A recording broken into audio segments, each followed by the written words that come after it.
Guys, इस दुनिया में जब हम खुद भगवान के बनाए हुए इंसान यानी कि मनुष्य परफेक्ट नहीं होते तो हम कैसे गाड़ी से या फिर किसी भी मशीन से ये उम्मीद कर ले कि वो 100% एकदम परफेक्ट होगी।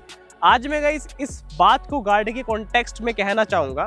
जैसे कि हमारे पास टाटा नेक्सॉन है, तो आज मैं आपको बताऊंगा ये जो गाड़ी है वैसे तो परफेक्ट है, लेकिन कहीं ना कहीं थोड़ी बहुत कमी तो हर चीज़ में रह ही जाती है।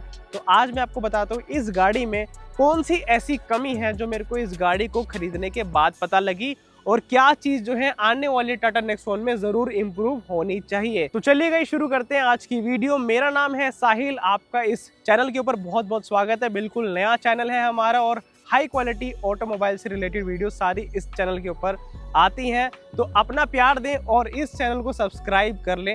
आइए चलते हैं गाड़ी के अंदर और मैं आपको चलते चलते दिखाता हूँ इस गाड़ी के अंदर क्या क्या ड्रॉबैक्स है। तो गाइस टाटा नेक्सॉन में जो सबसे पहली कमी मेरे को लगी जब से मैंने गाड़ी लिया है तो वो ये है कि इसका जो पिलर ए और पिलर बी जो है, यानी कि मैं आपको दिखाता हूँ एक बारी।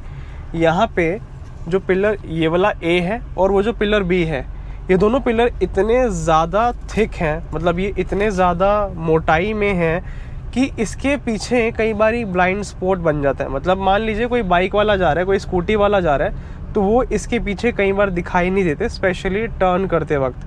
तो ये चीज़ पहले जब मैं टाटा नेक्सॉन लेने से पहले यूट्यूब पे बाकी यूट्यूबर्स की रिव्यू वीडियो देख रहा था तो उन्होंने भी मेरे को बताई थी जब मैंने उनकी वीडियो देखी।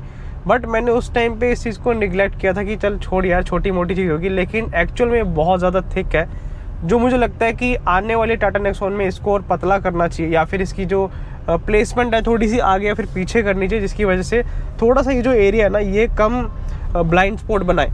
तो सबसे पहली कमी तो मेरे को टाटा नेक्सॉन में ये लगी, जो कि दोनों तरफ हमें देखने को मिलता है, लेफ्ट और राइट। ठीक है। दूसरी कमी मेरे को टाटा नेक्सॉन की गाड़ी में ये लगती है कि जिस हिसाब से लोकल माइलेज है इस गाड़ी की, जैसे कि 8 की एवरेज है, अगर हम इसको टिपिकल शहर में चलाएं जहाँ पे बिल्कुल गलियों में हम चलाते हैं या फिर इस तरह से जैसे मैं चला रहा हूँ इस तरह से चलाते हैं 20-30 की स्पीड में, तो इसकी जो एवरेज है वो है 8 की। और अगर इतनी कम एवरेज है तो उस हिसाब से इसके अंदर जो इंजन है वो और पावरफुल होना चाहिए, क्योंकि कहीं ना कहीं हमें पावर की कमी महसूस होती है इस गाड़ी के अंदर एज़ कम्पेयर टू अगर हम आजकल की गाड़ियाँ देखें। जैसे कि आजकल की गाड़ियों में मिनिमम 1500 सीसी का इंजन आता है, तो इसके अंदर है 1.2 लीटर का इंजन जो कि कहीं ना कहीं पावर कम प्रोड्यूस करता है, स्पेशली पेट्रोल वेरिएंट में। तो मुझे लगता है कि वो इसमें और एनहेंस होना चाहिए जिस हिसाब से एवरेज है। अगर इस गाड़ी के अंदर 6 गियर है तो मुझे नहीं लगता इसके अंदर 6 गियर वाला पावर है। 5 तक ये इनफ अपनी पावर को जो है एडजस्ट कर सकते हैं। फॉर एग्जांपल मैं 120-30 की स्पीड पे चला रहा हूँ तो 5वें गियर तक वो एडजस्ट कर सकते हैं आराम से, वो छठे की इतनी नीड पड़ती नहीं है।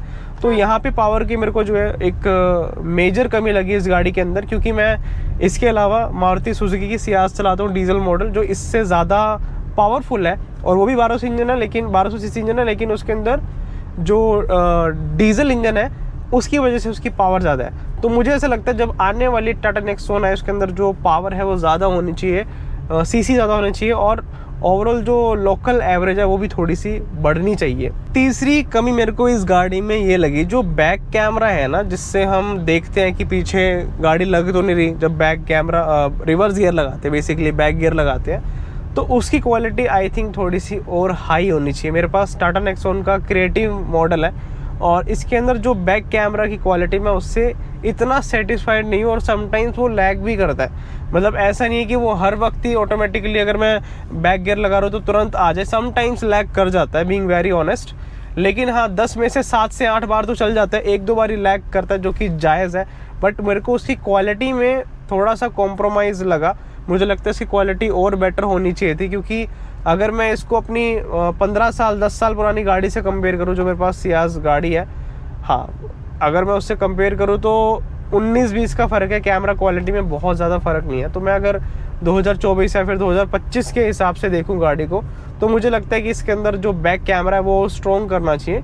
समटाइम्स स्पेशली रात के वक्त हमें बैक कैमरा की ज़रूरत पड़ती है, तो उस टाइम पे इसका जो बैक कैमरा है वो ठीक से काम नहीं करता, मतलब in terms of video quality, है ना।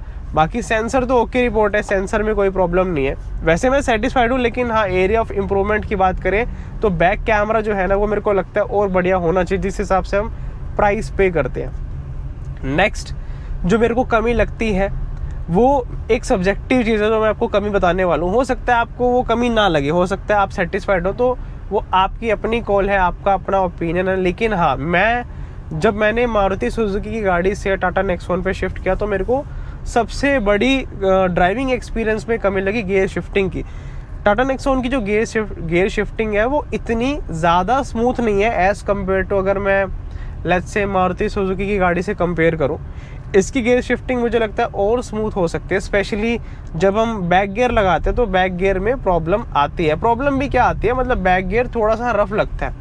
मे बी जो गियर सिस्टम है ओवरऑल इसका कुछ अलग तरीके से काम करता है, आई डोंट नो। लेकिन हाँ, ये चीज़ जो है मेरे को इस गाड़ी में फेस करने को मिली। और ऐसा नहीं है सिर्फ मेरी गाड़ी में ही प्रॉब्लम है, मेरे को भी पहले मिथ था। फिर मैंने 2-3 टाटा नेक्सॉन की या फिर टाटा की जो पंच आते हैं उनके जो ओनर्स हैं उनसे बात करी कि आपको भी ये प्रॉब्लम लगती है कि आप जब बैक गियर लगाते हैं तो थोड़ी सी रफनेस फील होती है। जो गाड़ी को बहुत बारीकी से समझते हैं ना, जो बारीकी से एक्सपीरियंस करते हैं, वहीं इस चीज़ को ऑब्जर्व कर पाते हैं कि गाड़ी का जो गियर सिस्टम है वो कितना ज़्यादा स्मूथ है।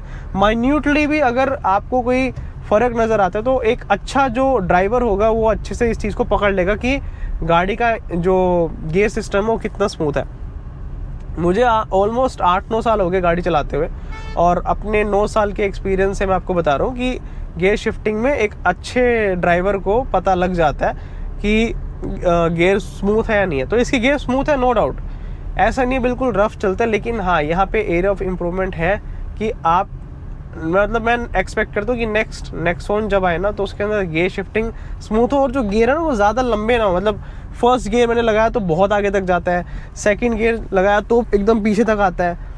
यूजुअली क्या होता है, अगर मैं मारुति सुजुकी की गाड़ी से कंपेयर करूँ, क्योंकि मेरे पास तो वही है, मैं उसका एग्जांपल दे सकता हूँ, तो उसके अंदर गियर थोड़े छोटे हैं और वो कन्वीनियंट लगते हैं एज़ कम्पेयर टू ये वाले गियर।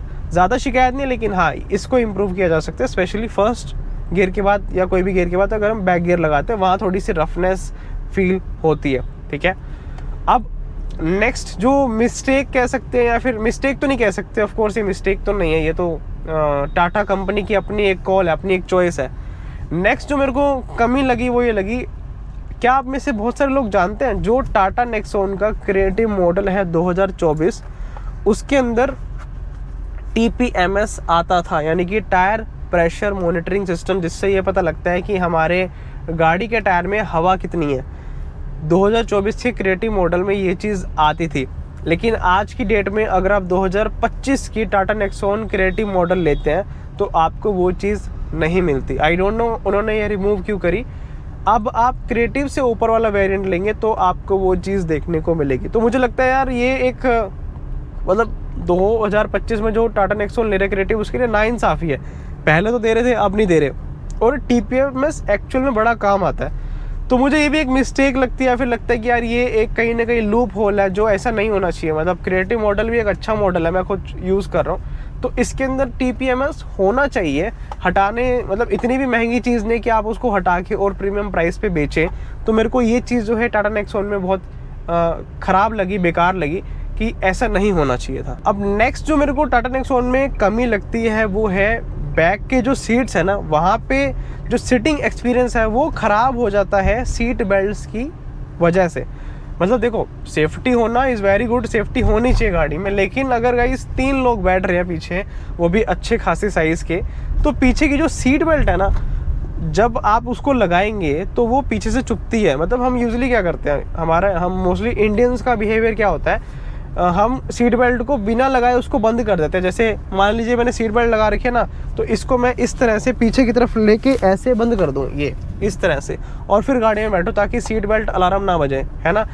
तो अगर आप ऐसे करके बैठते हैं ना पीछे, तो जो सीट बेल्ट है, जहाँ पे वो पॉइंट, जहाँ पे वो लगता है सीट बेल्ट, वो आपकी हिप्स पे या फिर बैक की साइड, लोअर बैक की साइड आपको चुभ सकता है। मतलब मेरे साथ जब कोई भी जाता है, घर का कोई सदस्य जाता है, कोई भी, मान लीजिए बैक सीट पे कोई पैसेंजर बैठा है, तो ऑलवेज वो कंप्लेंट करता है कि यार ये जो सीट कवर कह रहा हूँ, जो बैक सीट है ना, इसकी बेल्ट वाला एरिया, बक्कल वाला एरिया जो है वो चुभता है, बैठने में वो एक्सपीरियंस ख़राब करता है। तो मुझे ऐसा लगता है उसका जो प्लेसमेंट है ना, वो थोड़ा सा और अंदर की तरफ हिडन होना चाहिए, थोड़ा डेप्थ में होना चाहिए, ताकि वो चीज़ चुभे ना और मतलब वो एक्सपीरियंस ख़राब ना करे। तो ये प्रैक्टिकल चीज़ें जो टाटा नेक्सॉन ख़रीदने के बाद पता लगती है, जो हम शोरूम पे जाते हैं तो हमें पता नहीं लगती कि यार इसमें कमियां भी हैं जो इम्प्रूव करी जा सकती है। लेकिन गाइज ओवरऑल टाटा नेक्सॉन बहुत अच्छी गाड़ी है और ये कोई बहुत मेजर इसके अंदर गलतियां या फिर कमियां नहीं है जिसकी वजह से आप टाटा नेक्सॉन को स्किप करें। इट्स वेरी गुड कार, लेकिन of course area of improvement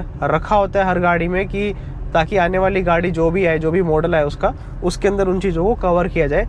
इसीलिए ही गाड़ी के जो कॉन्स होते हैं, जो ड्रॉबैक्स होते हैं, उसको जो कंपनीज़ हैं वो ऑब्जर्व करती हैं और नेक्स्ट मॉडल में उसको बढ़िया तरीके से ठीक करके एक नया मॉडल निकाल के आती है। तो मेरे को लगता है ये कमियां जो हैं इंटरनली जो इंटीरियर के अंदर है, ड्राइविंग एक्सपीरियंस में, वो मेरे को टाटा नेक्सॉन में ये लगी। So overall moral of the story या फिर मोरल ऑफ द वीडियो क्या है, आई लव टाटा नेक्सॉन। मुझे इस गाड़ी से कोई भी प्रॉब्लम नहीं है, लेकिन हाँ जो एरिया ऑफ इम्प्रूवमेंट है वो मैंने आपको बता दी, जो हो सकता है आने वाले टाटा नेक्सॉन में इम्प्रूव होके आ जाए। लेकिन ओवरऑल ये गाड़ी बहुत बेस्ट है और अभी थोड़े टाइम पहले ही मैंने ली है and I am enjoying this car. बाकी गाइस आपके पास अगर टाटा नेक्सॉन है, क्या आप अपनी गाड़ी से प्यार करते हैं या फिर आपको मज़ा आ रहा है अपनी गाड़ी चलाने में, कमेंट बॉक्स में अपना ओपिनियन या फिर अपना प्यार गाड़ी के लिए ज़रूर बताएं। और इसी तरह की और वीडियोस देखने के लिए याद से हमें सब्सक्राइब कर लें। Stay tuned until next video.